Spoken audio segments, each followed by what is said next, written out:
जीवांच्या बाह्य विभाजनाचे प्रमेय ही संकल्पना आपण शिकणार आहोत. अंतर्विभाजन आणि बाह्य विभाजन असे दोन्ही पण आहेत.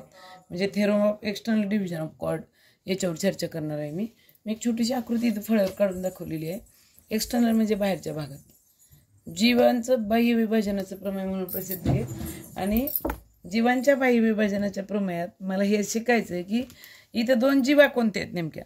जर एकदा इमॅजिन करून पहा, जर मी या दोन बिंदूंना जोडलं बी आणि सीला तर एक जीवा बनेल पहा, आणि ए आणि डीला जोडलं तर दुसरी जीवा बनेल. दोन जीवा बनतायत की नाही पहा. या दोन जीवांच्या म्हणजे बाह्य विभाजनाचं प्रमेय सांगताना अजून एक जीव आहे पहा. इथे ए बी नावाची जीव आहे, सी डी नावाची जीव आहे. पण ए बी आणि सी डी या वर्तुळाच्या अंतर्भागात एकमेकांना छेदत नाहीत. म्हणजे मी जर कल्पना समजावून घ्यायची असेल तुम्हाला तर नीट आकृती पहा. हे पहा, ही जीवा या जीवेला समांतर आहे. ही एकमेकांना कधीही छेदणार नाहीत. They are parallel chords. म्हणजे पॅरलल कॉर्ड आले तर छेदायचं सवालच येणार नाही. दुसरी कन्सेप्ट नीट पहा. मी कॉर्ड काढल्या, पण कशा काढल्या तर मी त्यांच्यातलं डिस्टन्स कमी जादा झाले पहा. म्हणजे जर तुम्ही नीट पाहिलं ए बी आणि सी डी तर ए आणि सीतलं अंतर कमी हे अंतर कमी कमी होत चालले पहा. या दिशेला जाताना हे अंतर कमी इकडचं आणि इकडचं अंतर ज्यादा आहे. मग ह्या एकमेकांना छेदणार आहेत त्या, पण आत छेदू शकतील का पहा वर्तुळात तर पॉसिबलच नाही. या दोन जीवा छेदणार आहेत नक्कीच, कारण त्या समांतर नाही आहेत. छेदणार या नक्कीच आहे, पण जीवा काय बाह्य भागात वाढणारी गोष्ट नाही, वर्तुळापुरतीच आहे. पण मी हे इमॅजिन करू शकते की जर मी या कॉर्ड ए बीला असं मागच्या दिशेने एक्सटेंड केली आणि सी डीला तर त्या कुठंतरी असं जाऊन बाहेर जाऊन एकमेकांना छेदतील पहा. हे बाह्य विभाजन शिकवायचे तुम्हाला. आणखी एक संधी तुमच्यासाठी वर्तुळाच्या आतमध्ये काढलेल्या जीवांची, ती म्हणजे डायरेक्ट तुला दिसतंय इंटरसेक्टिंग केलेलं. म्हणजे ए बी आणि सी डी या दोन कॉर्ड आहेत आणि त्या वर्तुळाच्या अंतर्भागात एकमेकांना छेदत आहेत. वर्तुळाच्या आत छेदणाऱ्या जीवा, वर्तुळाच्या बाहेर छेदणाऱ्या जीवा आणि परस्परांना समांतर असणाऱ्या जीवा, असे 3 कन्सेप्ट दोन दोन जीवांवर मी दिले. चौथा कन्सेप्ट इथं शक्यच नाही. या 3 कन्सेप्टपैकी मी दुसरा कन्सेप्ट आता इथं चर्चेला घेतलाय. मी इथं वाक्य लिहून ठेवले पहा. Theorem of external division of chord. म्हणजे मला एकमेकांना ते छेदतील, पण कुठं तर हे पाशा बाहेर जाऊन छेदतील. आणि मग बाहेर गेल्यावर एक्सटर्नल म्हणजे बाहेर गेल्यावर त्यांच्यात काहीतरी काय घडलंय नेमकं त्याबद्दल तुम्हाला चर्चा करायची. की बाहेर जर जीवा एकमेकांना छेदत असतील तर आपल्याला काय गुणधर्म लिहिता येईल, बाह्य जीवाच्या विभाजनाचं प्रमेय काय आहे याबद्दल तुम्हाला कळायला पाहिजे. म्हणजे इथं तर विभाजन छेदायचा सवाल येत नाही. हे आहे बाह्य विभाजनाचं प्रमेय, हे आहे आंतरविभाजनाचं प्रमेय. जर असं बाह्य विभाजन झालं असेल ना मुलांना तर ध्यानात ठेवायचं, नीट लक्ष देऊन ऐका. पहिला भाग पावर का नीट. म्हणजे मला इथं जर ट्रँगल तयार केले मी तर 2 ट्रँगल येतील, सिमिलॅरिटी देता येईल, कसोटी देता येईल कोको नावाची, 2 त्रिकोण समरूप आहेत म्हणून बाजू प्रमाणात दाखवता येतील आणि सिद्धता पण देता येईल. नीट लक्ष देऊन पहा. काय करायचं तुम्ही, समजा अशी आकृती काढली तुम्ही. आता ह्या 2 बिंदूंना जोडून घ्यायचं पहा. तुम्हाला समजावून सांगते. झालं की नाही ट्रँगल तयार. बघा एक ट्रँगल तयार झाला का. ई ए डी हा ट्रँगल तयार झालाय पहा. दिसतोय का पहा. म्हणजे ई बिंदू घ्यायचा आहे आपल्याला. मग ई घ्यायचा आहे, ए घ्यायचा आहे आणि डी घ्यायचा आहे. आता इथं नीट लक्ष देऊन घ्या. हे पहा सी आणि हे जोडले तर झालं का एक ट्रँगल तयार. परत ई बिंदू घ्यायचा आहे, ई बी सी. म्हणजे ट्रँगलचे नाव काय येतील, ई बी सी. आणि दुसरा ट्रँगल काय येईल, ई. आता पहा बीच्या लाईनवर असणारा कोणता आहे, ए. ई ए डी हे 2 ट्रँगल तयार झाले. हे 2 ट्रँगल तुम्हाला जर काढून दिले असतील तर यांच्यात तुम्हाला सिमिलॅरिटीची टेस्ट देता आली पाहिजे. जसं angle E is reflectivity by reflectivity is congruent to itself. म्हणजे ई हा कोण परावर्तनतेने परस्परांशी स्वतःशी एकरूप होईल पहा, कारण तो सामायिक कोण आहे. आणि नीट लक्ष देऊन पाहिलं तर हे 2 कोण एकरूप होतील, ए आणि सी. का होतील याचा विचार करा.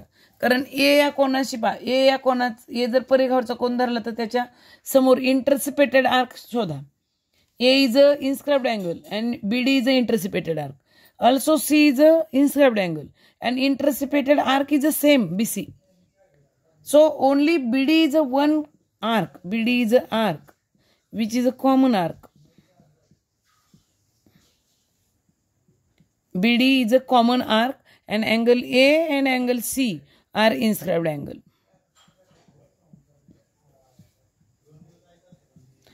I have inscribed angle as A and C, and same arc, which is the BD, is intercepted there. So I can say that angle A congruent to angle C. Angle A is congruent to C is my second sentence. One is a reflectivity here, E congruent to itself. So reflectivity will be there. And A congruent to C because they are intercepted in the same arc. So I write here inscribed angle theorem.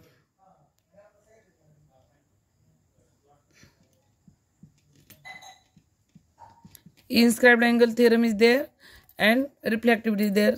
Two angles are congruent. Then I can write AA test. By AA test, triangles are similar. समजावून घ्या नीट. म्हणजे मराठी माध्यमाचं जर तासाची जी मुलं आहेत त्यांना शिकवले तरी पण नीट आहे का की ए हा कोण स्वतःशी एकरूप होईल कारण तो एकटाच आहे, परावर्तन तर लावता येईल. आणि ए आणि सी एकरूप होण्याची कारण काय आहे तर ए आणि सी दोन परिघावर तयार झालेले कोण आहेत ज्यांना मी अंतर्लिखित कोण म्हणू शकते. आणि ए आणि सी या दोन्ही कोणांच्या समोर एकच कंस आहे ज्याचं नाव आहे बीडी. त्यामुळे एकाच कंसाने अंतर्लिखित केलेले कोण एकरूप असतात. हा नियम इथे मी वापरला. कोको कसोटी दिली आणि दोन त्रिकोण एक कोण एकरूप आहे ते सांगितल्यामुळे मला ए टेस्टनी सिमिलरिटी सांगता आली. दोन ट्रायंगल सिमिलर झाले तर मला साईड कशा आहेत त्या लिहिता येतात पहा. Corresponding sides have equal ratio हे थेरम मी वापरलं. आणि आता माझं वाक्य येणार आहे, या ट्रायंगलची नावं सगळ्यांना कळावीत पहा. या ट्रायंगलची नावं सगळ्यांना समजावीत म्हणजे एकदम सोपी साधी नावं दिलेली आहेत मी. तर तुम्ही नीट लिहायला लागला तर तुमच्या ध्यानात येईल EB, दुसरा येईल BC, तिसरा येईल EC. करस्पॉन्डन्सी नीट लिहा. इथे येईल EA, इथे येईल AD आणि इथे येईल ED. आणि यांच्यातल्या नेमक्या दोन बाजू जर तुम्ही कोणत्याही उचलल्या म्हणजे कोणत्याही दोन बाजू म्हणजे जर भागाकार गुणाकाराचा प्रयत्न करताना दोन असे रेशो उचला, यातली एक रेशो आहे ना, एक रेशो घ्यायचा नाही, कोणता नाही घ्यायचा, नीट समजावून घ्या तुम्हाला कळेल. म्हणजे जेव्हा तुम्ही अख्खी पूर्ण बाह्य भागापर्यंत म्हणजे ई पासून ते सी पर्यंत आणि ई पासून ते ए पर्यंत कोणी आहे का पहा. EA आणि EC दोघं पाहिजेत. ई पासून ए पर्यंत अंतर असणारा EA म्हणून याला घ्यायचा आणि ई पासून सी पर्यंत अंतर असणारा EC म्हणून याला घ्यायचा. हा नाही घ्यायचा. म्हणजे EB डिवायडेड बाय EA बरोबर EC डिवायडेड बाय ED होईल. आणि जर क्रॉस मल्टिप्लिकेशन केलं तर तुमच्या ध्यानात येईल EB इंटू ED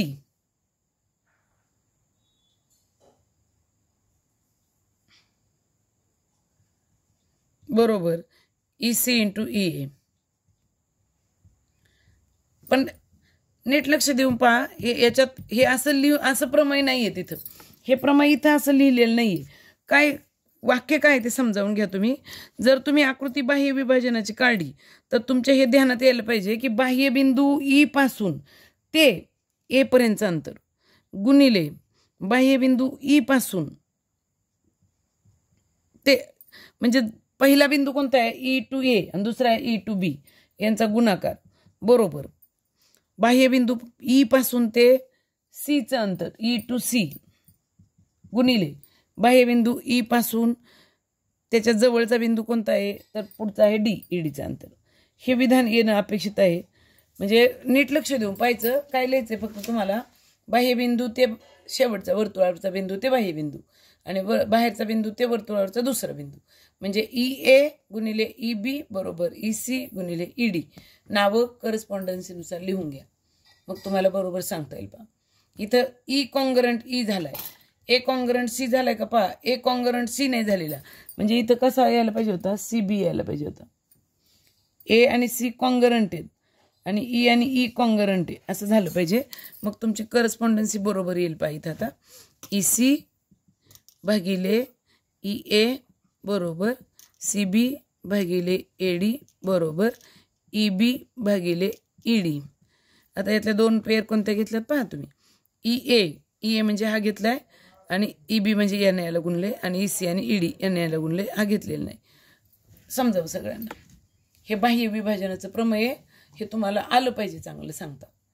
म्हणजे बाह्यबिंदूपासून 2 बिंदूंचा गुणाकार, बाह्यबिंदू ते A, बाह्यबिंदू ते B, बाह्यबिंदू ते C आणि बाह्यबिंदू ते D यांचा गुणाकार इक्वल येतो. याला म्हणतात external theorem of external division of chords, म्हणजे जीवांच्या बाह्य विभाजनाचं प्रमेय.